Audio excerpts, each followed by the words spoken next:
Vers 2700 avant Jésus-Christ, c'est le début de l'Ancien Empire, avec la période des bâtisseurs de pyramides. Mais en 2175 avant Jésus-Christ, l'Égypte connaît une longue période de troubles et de famine, qui plonge le pays dans le chaos et qui débouche sur l'avènement du nouvel empire 500 ans plus tard. C'est l'âge d'or de la civilisation égyptienne. À l'époque du Nouvel Empire, les pharaons ne construisent plus de pyramides. Suite au chaos, les pyramides ont été pillées et les rêves de repos éternel piétinés. Thoutmôsis Ier est le premier pharaon à vouloir cacher sa momie dans la vallée. C'est dans cette vallée, située sur la rive occidentale du Nil, à la hauteur de Thèbes, aujourd'hui Luxor, que Thoutmôsis a décidé d'y creuser son tombeau. Thoutmôsis Ier fut le précurseur d'une nouvelle architecture royale. Il fit creuser un puits de plus de 200 mètres de profondeur. Des ramifications devaient contenir les trésors destinés à l'accompagner dans l'au-delà. Et au bout de cette galerie, un sarcophage devait protéger sa momie de la profanation. Une montagne évoquant la silhouette d'une pyramide, la cime, domine la vallée du haut de ses 470 mètres.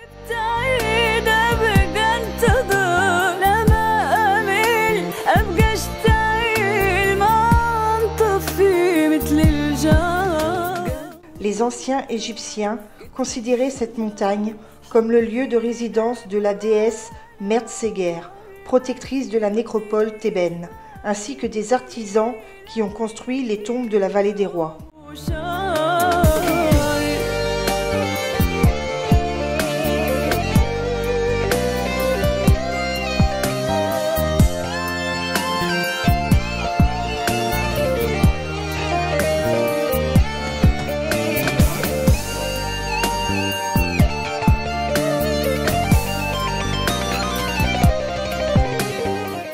Nous commençons par le tombeau KV14, qui est un rare exemple de tombe de reine d'époque ramesside dans la vallée des rois, réutilisée pour la sépulture d'un roi.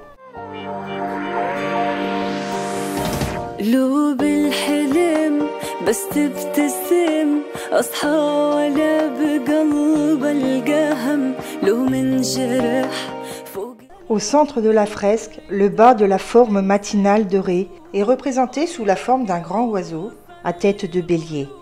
Il tient dans ses serres l'anneau chaîne qui représente le concept d'éternité, n'ayant ni commencement ni fin.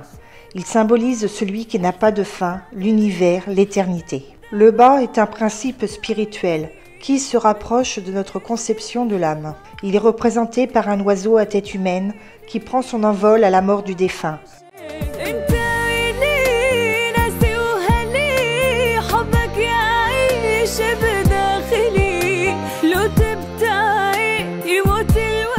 La tombe de la reine Taoussert, avec une longueur totale de 112 mètres, compte parmi les plus grandes tombes de la vallée des rois.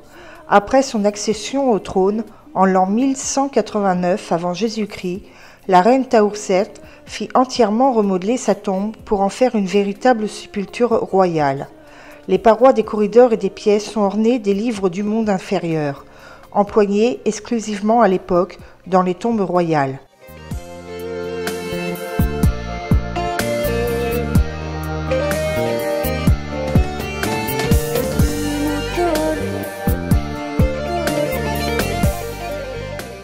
En 1182 avant Jésus-Christ, le pharaon Ramsès III accompagna la momie de son père Setnak, mort dans la 3e année de son règne, non pas dans la tombe que Setnak destinait à son séjour dans l'au-delà.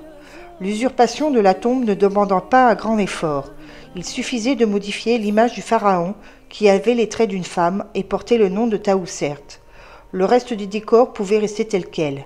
En l'espace de 70 jours séparant la mort du roi de son inhumation et nécessaire à son embaumement, toutes les images de la reine furent recouvertes de stuc.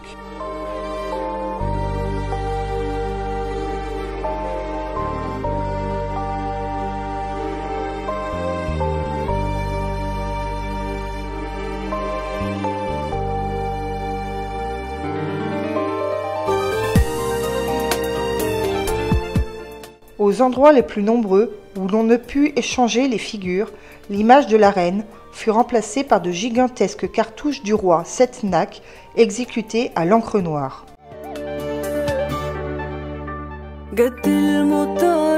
كثر الشجر حبي إلك ما لا عمر بس يبتدي ما ينتهي ولا ينتهي بيوم وشهر حبي إلك فاجل. Nous passons à présent à la visite du tombeau de Ramsès Ier. Ayant régné moins de 2 ans, son tombeau est plutôt tronqué, seulement 29 mètres de long, composé de 2 escaliers descendants reliant un couloir en pente et menant à la chambre funéraire. Le projet devait prévoir initialement plusieurs salles et descendries, mais le trépas prématuré du roi ne permit pas d'aller au-delà. La salle aménagée fut transformée en caveau et décorée pour les funérailles du roi avec des passages du livre des portes. Ce texte sacré relate le passage de l'esprit du défunt dans le monde de l'au-delà, correspondant au trajet du dieu soleil Ré sous la terre durant les heures de la nuit. L'esprit doit passer à travers plusieurs portes, à différents moments du trajet au pays des morts. Chaque porte est associée à une déesse particulière et le défunt doit reconnaître le caractère particulier de la déesse pour continuer. Le texte précise que si certains passeront l'épreuve sans dommage, d'autres souffriront des tourments du lac de feu.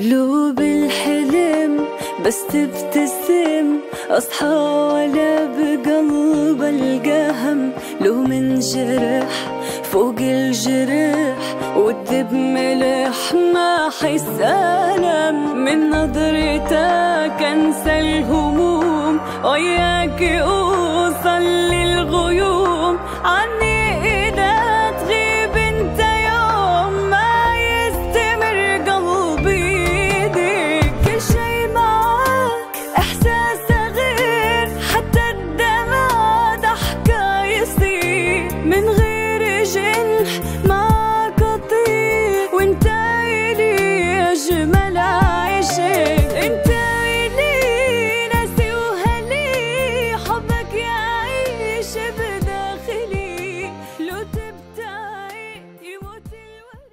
Trônant dans la chambre funéraire, dont il occupe une grande place, se trouve le sarcophage de granit rouge, dont le couvercle a été cassé par des pillards lorsqu'ils l'ont soulevé.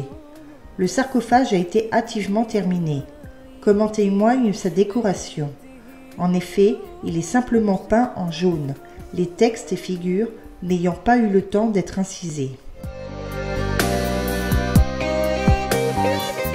Lorsque Belzoni découvrit la tombe en 1817, elle ne contenait plus grand-chose. À la suite des pillages de la nécropole, les prêtres d'Amon, à la 21e dynastie, avaient déjà déménagé la momie. Nous passons à présent à la visite de notre 3e et dernier tombeau, celui de Ramsès III. Dès l'entrée du tombeau, Horus Ré accueille le pharaon.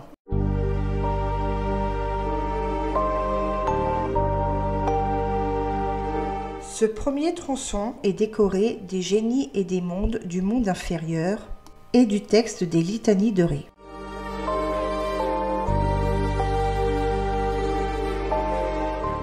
Ramsès III est le fils et successeur de Setnak dont nous avons visité la tombe. Il devient pharaon à l'âge de 30 ans.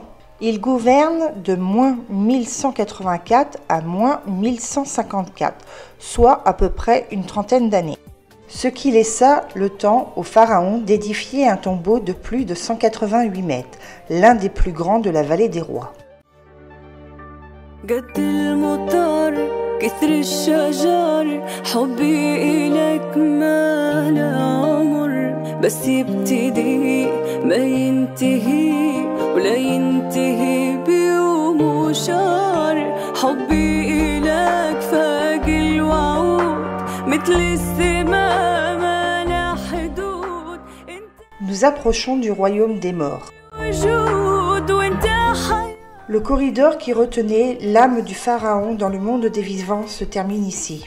Le pharaon va commencer son voyage dans le royaume des morts.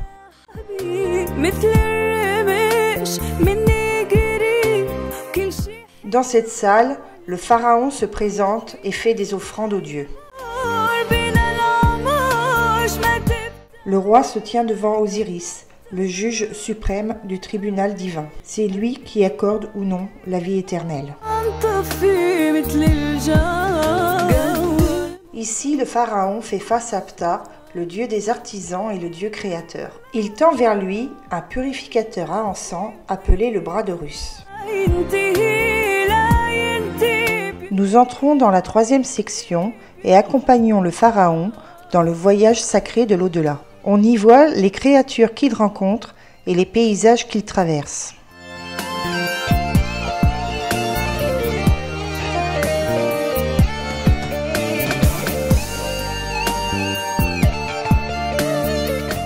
Des serpents sont là pour illuminer et protéger le chemin.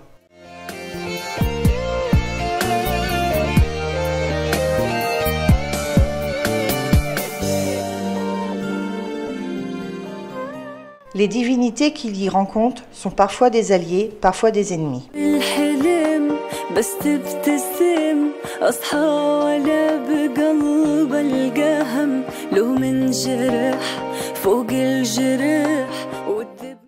Nous arrivons au puits. Ce lieu destiné à évacuer les eaux de pluie avant la descendrie marque la fin du voyage du pharaon dans la barque de Ré. Il a triomphé de la mort et peut entrer dans le monde des dieux.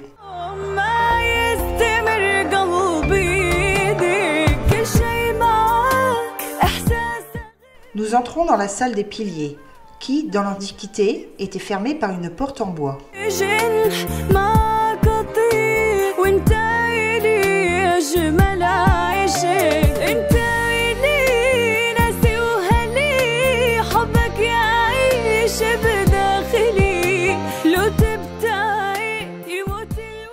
Ramsès se retrouve face au dieu suprême, Osiris, et lui fait don d'une statuette de la déesse Maat, déesse de la vérité, de la justice, de l'harmonie cosmique et de la paix.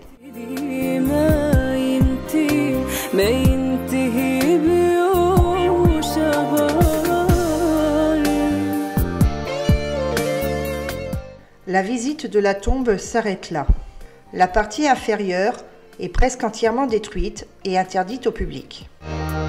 Lors de la découverte de la tombe, dans la chambre funéraire, le sarcophage en granit rose était vide et le couvercle était brisé depuis l'Antiquité.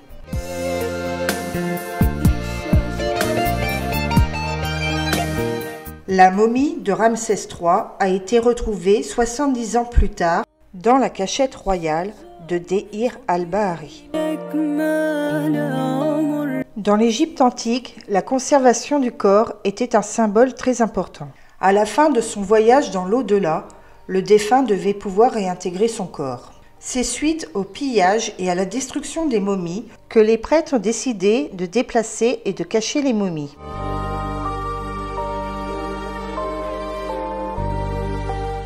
Celle de Ramsès III se trouve maintenant, avec 22 autres momies, dans le nouveau musée du Caire. Ainsi s'achève notre visite de la Vallée des Rois et nous vous disons à bientôt pour d'autres découvertes.